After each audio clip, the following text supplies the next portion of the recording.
The economic team of the Tinubu's-led administration has met with Senate Committee on Appropriation for the review of the 2024 budget and outlook for the Edun.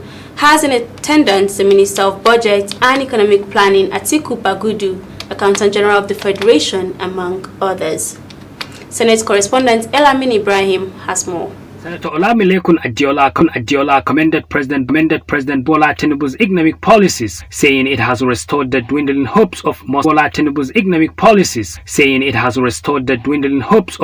Nigerians. The bill is before you. The final figures will be a function of your own examination. Speaking on the country's economic outlook, the Minister of Finance, Wale Edun, attributed the feat achieved on the economic sector to the support of the National Assembly, just as he highlighted some of the achievements recorded so far. Also, the Minister of Budget and Economic Planning, Atiku Bagudu, and the Director General of Budget Office shed more light on the performance of the 2024 budget and review of the economic outlook on Nigeria. And they noted in the report the significant achieved 770 basis points up. Compare it to the attempt by European countries, among other countries whose revenue to GDP ratio is over 30%. And yet, so with resources available, they have not been able to generate more than 1% growth. The committee dissolved into executive session where issues relating to the performance of 2024 budget and 2025 were discussed. Labarun Ibrahim, Liberty News.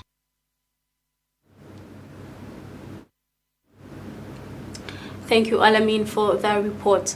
The Nigerian government has received $52.88 million recovered galactical assets linked to former Minister of Petroleum, Designee Alison Madueke, from the USA.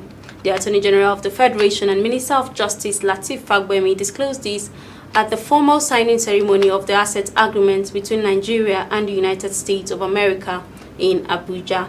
Delivering his remarks, Fagbemi explained that $50 million of and also counter corruption.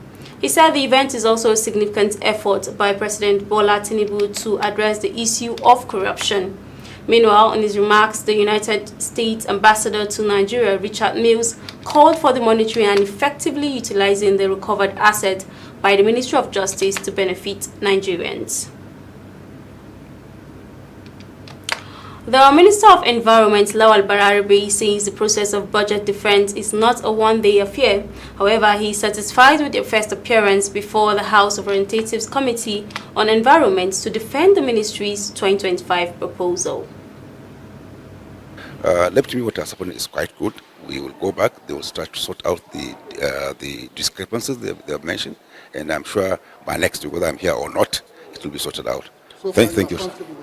No, I'm definitely comfortable with them. They have done thorough work, which I really appreciate. So it's good that we also go back and look at the things that they have raised issues with, and we'll try to resolve it. So sometimes defense of budget is not a one-day affair. I know when I was in FCT, sometimes it takes 3-4 days to go and make presentations because the budget is coming a little close to the year. But sometimes I found that when it comes earlier, it comes here 3-4 times to defend the budget. So I think it's quite healthy. I have no worry about it. It's something that we'll resolve by next week, inshallah.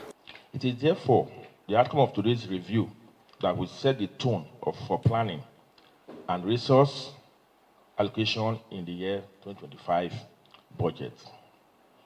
Prominent among other concerns of the Committee of Nigeria and 13 professional bodies / councils was removed from budgetary allocations. The same 13 bodies have since been reinstated, leaving only ECON. Let me use the opportunity to call on the Honorable Minister to work closely with the committee to ensure that ELCOM is reinstated. As a committee, we are disposed to increase budgetary allocations for this critical sector, in as much as we see key projects that are envisioned that will strengthen climate resilience, combat pollution, enhance community awareness, and ensure accountability in the year 2025 budget proposal of the ministry and its. Earlier, the committee had frowned at what it described as the abysmal low releases of funds to the ministry, which has led to missed opportunities to address environmental challenges in the country. Chairman of the committee, Julius Pond, listed some of these challenges as deforestation, pollution, erosion, and effects of climate change on various communities across the country. Operatives of the Economic and Financial Crimes Commission (EFCC) have arrested 105 individuals, including 4 Chinese nationals, at a business apartment in the Gudu area of Abuja. EFCC head of media and publicity Dele Oyewale discloses in a statement. He said the suspects were apprehended on Thursday, January 9, adding that they consist of 67 males, including the Chinese suspects, and 38 females. It was gathered that the group was allegedly linked to a sophisticated hotel review job scam targeting victims and establishments in Europe and other parts of the world. The FCC revealed that the suspects will face prosecution upon the completion of investigations. Justice Emeka Nwete of the Federal High Court Abuja has permitted the Department of State Services (DSS) to detain 10 suspected terrorists who had planned to launch a Boko Haram ISWAP cell in Osun for 60 days pending conclusion of investigation. In a ruling on the expert's motion moved by their lawyer, Justice Nwete held that the application was meritorious and accordingly granted. He subsequently adjourned the matter to March 3 for mention. In the affidavit disposed by Yemuje Benye, a personnel of the agency attached to the Legal Service Department at national headquarters, averred that the suspects were arrested in Ilesha East local government area in Osun State. He said the suspected terrorists were arrested on December 16, 2024 upon reasonable suspicions of their involvement in terrorism.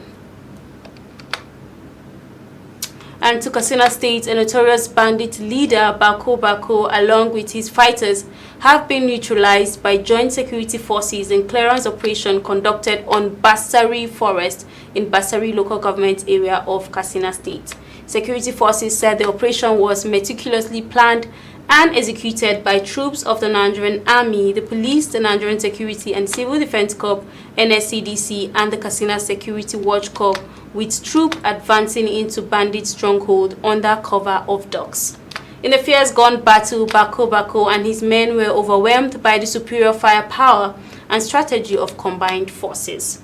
Bako Bako, who was responsible for violent attacks and kidnappings that terrorized a number of communities in Katsina State, had for a while been in the crosshairs of security agencies in the state. His death, according to a local community leader in Battery local government area, is considered a major success in efforts to tackle banditry in the area. And to Kaduna, as the high rate of immorality, among youth in society reaches an alarming rate, it often results in social vices such as drug abuse, rape, banditry, and kidnapping. Liberty News correspondent Sani Magaji Mohammed spoke with some Kaduna residents who expressed divergent views. Residents interviewed apportioned the blame to parents for not giving their children proper home training and also not monitoring their activities and their whereabouts. The parents are supposed to be blamed because the way the upbringing of a child starts from his home. How you train up your child and how the morals you inculcate in the life of that child is what he goes into the society to display. You cannot actually differentiate like a child well brought up from home will know how to display morals in the society.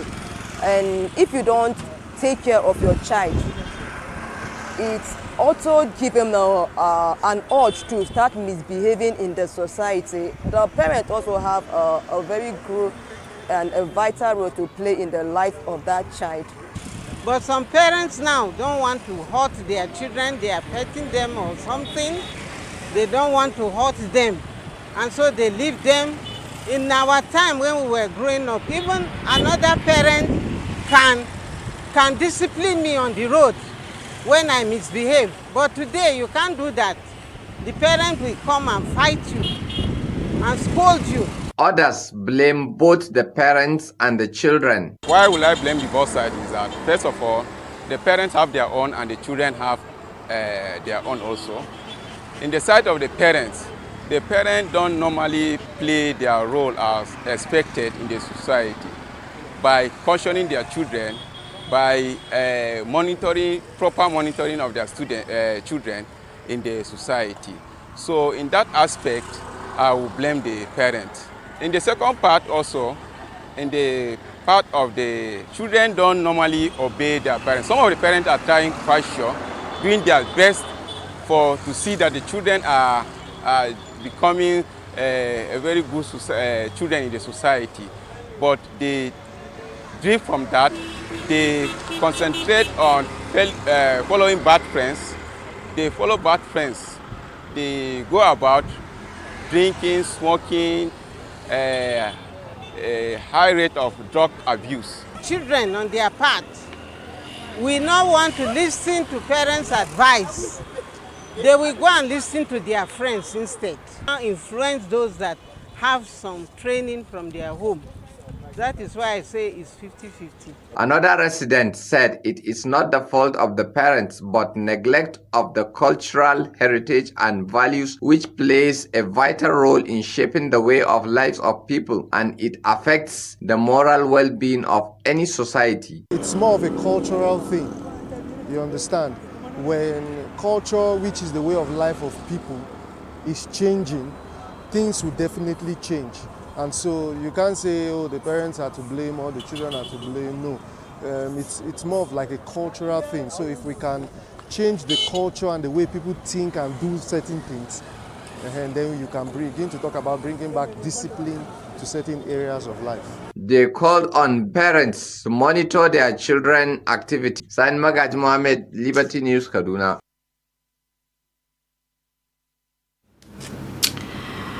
On to Anambra State, the victims of the rice distribution stampede that occurred during Christmas in Okija, mostly women and children, lost their lives during the tragic incident that occurred on December 21, 2024.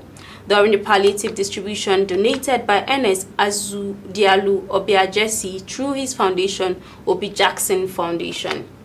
The interdenominational burial service for the victims held at St. Mary's Field, Okija.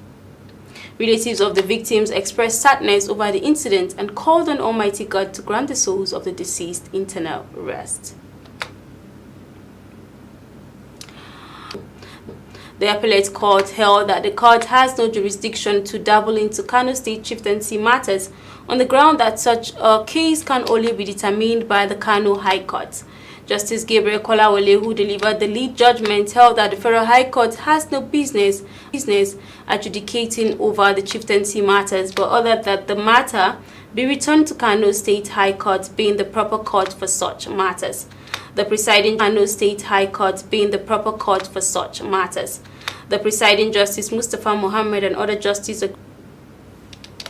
And to Borno, the Inspector General of Police, Kayode Betokun, has ordered actions against attackers of the Nganze Divisional Police Headquarters, Borno State. The attack by Boko Haram terrorists left 2 police officers dead and 1 other officer critically injured as the terrorists exchanged their fire with police on duty at the station before they were eventually overpowered and repelled with the assistance of the Civilian Joint Task Force, who are stationed near the police station. Responding to the incident, which occurred at about 12:10 a.m., a statement signed by the police public relations officer ACP Olumuyiwa Adejobi identified the dead 2 police officers as Inspector Bartholomew Kalawa and Corporal Mustafa Huzaifat. Adejobi said Ebetokun, after condemning the act, ordered the immediate and thorough crackdown on the perpetrators, saying that any killer will not go unpunished.